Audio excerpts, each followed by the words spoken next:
All right. Good morning.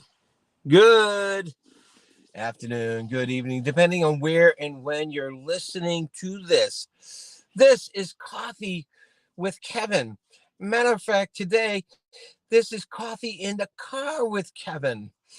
And I'm going to add to it, it's cold coffee in the car with Kevin today. Yes. It's a beautiful winter scenery out here because we had beautiful winter snow yesterday, last night. This is my coffee. And yes, it's McCafe today. And I am Kevin. I'm Kevin Martin, a mindset coach. It's a wonderful, wonderful week. Today, today on this day in history, we got a lot of things that happened. The Mars lander opportunity, it landed on Mars in 2004. It followed its sister lander, which landed just 2 weeks before. I believe it was called Spirit. Winston Churchill passed away on this day in 1964 at the age of 90. At the age of 90, Winston Churchill was known for smoking his cigars. And you know what? That smoking probably killed him. Now,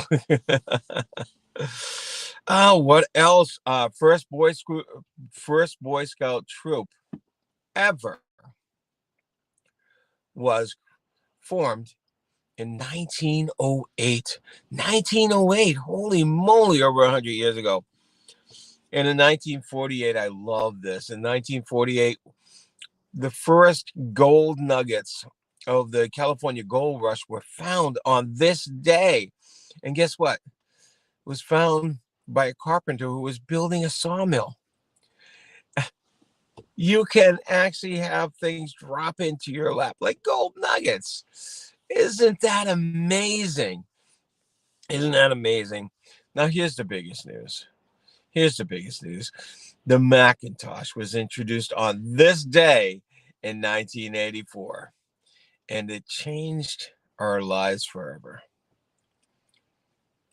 All right. Well, today is a great day. It's a great day. I'm looking around, and maybe you can see in the windows in back of me, you see some snowy areas. Yes, there's no sun out, so it's kind of that dimmer color because it's all overcast clouds. It doesn't mean it's not a great day to have a great day. It's always a great day to have a great day if you want to make it, no matter what's going on. No matter what's going on. I want to talk to you today a little bit about, what others are thinking. What others are thinking. And maybe you're thinking just with that title, that, okay, possibly it's about, so you don't think bad of yourself if others are thinking bad of you or something like that. No, today I'm going to take a different approach. Today I'm going to take the approach that we often think that others think like us. Now, maybe you didn't think about that before. Maybe you've never thought about that before. But I will show you how it manifests. We often think others think like us when we think that, hey, they shouldn't be acting that way, or they shouldn't do that, or they shouldn't say that. You know why we have those judgments, why we have those thoughts, is because if it were me, I wouldn't be acting that way. I wouldn't be saying that. I wouldn't be doing that. So automatically we think that people think like us, and it's the biggest problem in the world. Because at a human level, that's what causes disagreements. That's what causes resentment. That's what causes all sorts of things, anger. Because when we see someone acting a certain way without knowing why they're acting that way, we just automatically in our head say, hey, they shouldn't be acting that way. Because we know better. They should know better. Good morning, Deb. Good morning, Brenda. Brenda, you're in a doctor's office. How are you listening to this? Wow. So yes, we tend to think that people think like us, and it's not true. People don't think like us. Everybody's got their own experiences, their own beliefs, their own values, their own morals, and so they don't think exactly like we do. Let me give you an example. I can't remember his name. And if anyone listening to this remembers his name, you just throw it in there. It's the guy who wrote Men Are From Mars and Women Are From Venus. He tells a story. For some reason, Covey comes up, but that's not the right author. Or maybe his name was Bruce something. I don't remember. But he tells a story. He tells a story of he's on this bus or the subway, and there's a guy across the aisle from him, and he has these two younger kids, and the two younger kids are making all sorts of noise. They're jumping up, they're running up and down the aisles. Yes, thank you, John Gray.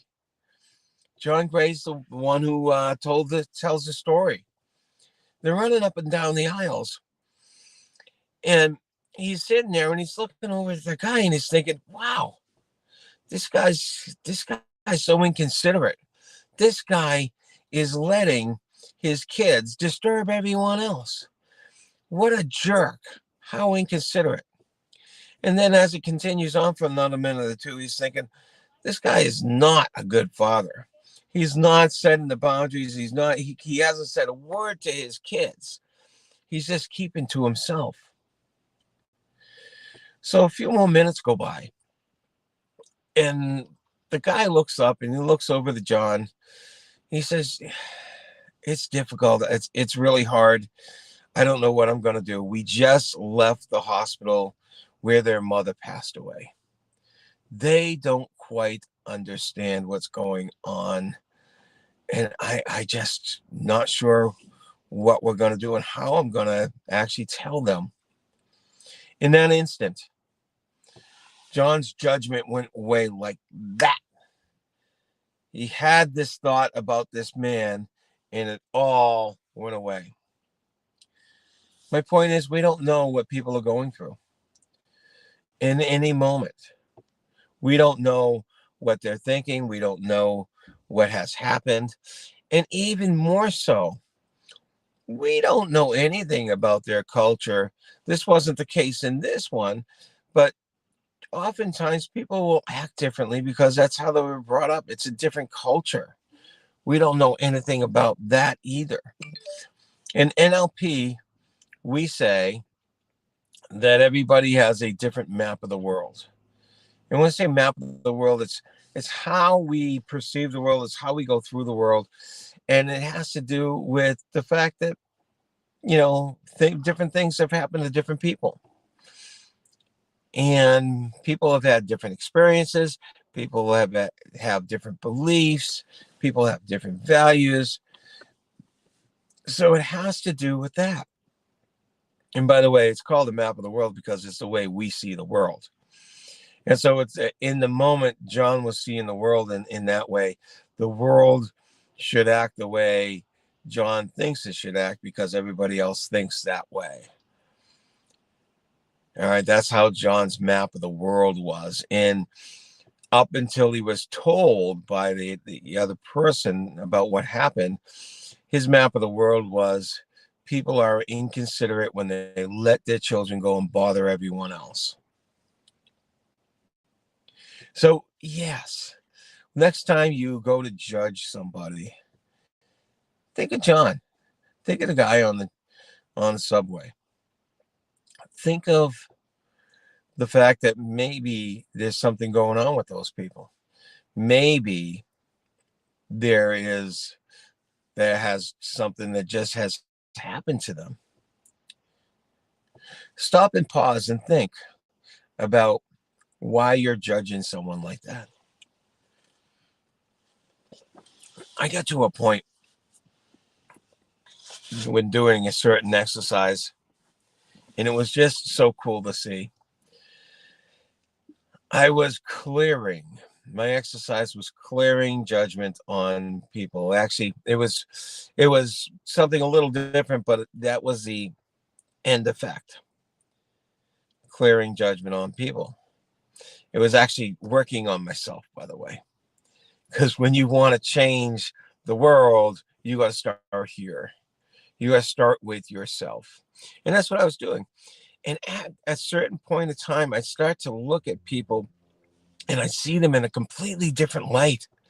I see them as these beings that, were, I don't want to say perfect. That's not the word I was having, but there was nothing about them, no judgment. So when I saw them act, when I heard them talk, it was like there was no judgment because, hey, this is their world. This is their world. So maybe there's a reason why that's there. But I would look at them with no judgment. It was as if I was seeing their souls. How's that? It was really cool. It was really cool to do. Now, is it still that way? No, it's only that way every so often because we always have on an everyday basis more and more and more things that come up and create more baggage for us. We always constantly have to be cleaning or be aware that we need to clean the baggage. We need to get rid of these thoughts, these triggers, these whatever they are. And so, yeah, there's no perfect one-time thing, but I got the glimpse, and I get the glimpse every once in a while to remind me not to judge, to remind me, if they're doing something wrong, really wrong, it's okay to say something.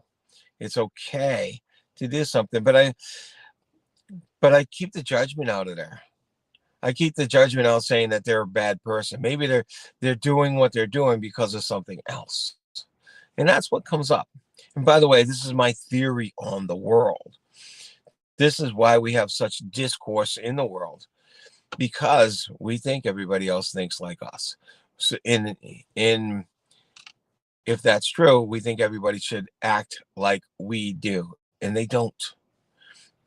And they don't. So that's what causes discourse amongst people. That's what causes discourse amongst communities. That's what causes discourse amongst nations. We saw that in big ways in the early part of this century, where one nation thought that another nation was bad and deserved to get punished.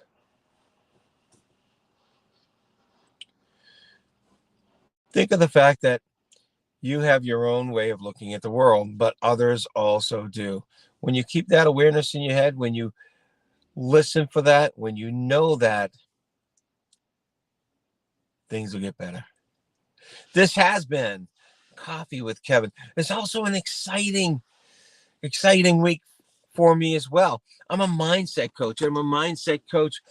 I used to always say I was a mindset coach with Peak Performance Mindset Coaching. Well, Peak Performance Mindset Coaching is now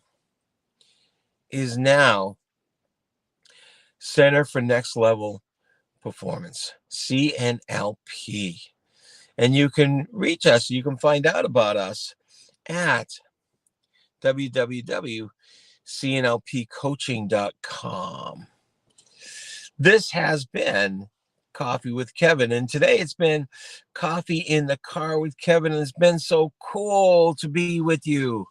Take care. Have a great day. No, make it a great day. It's in your control. And when you know you're controlling it and you can make it, it's even better.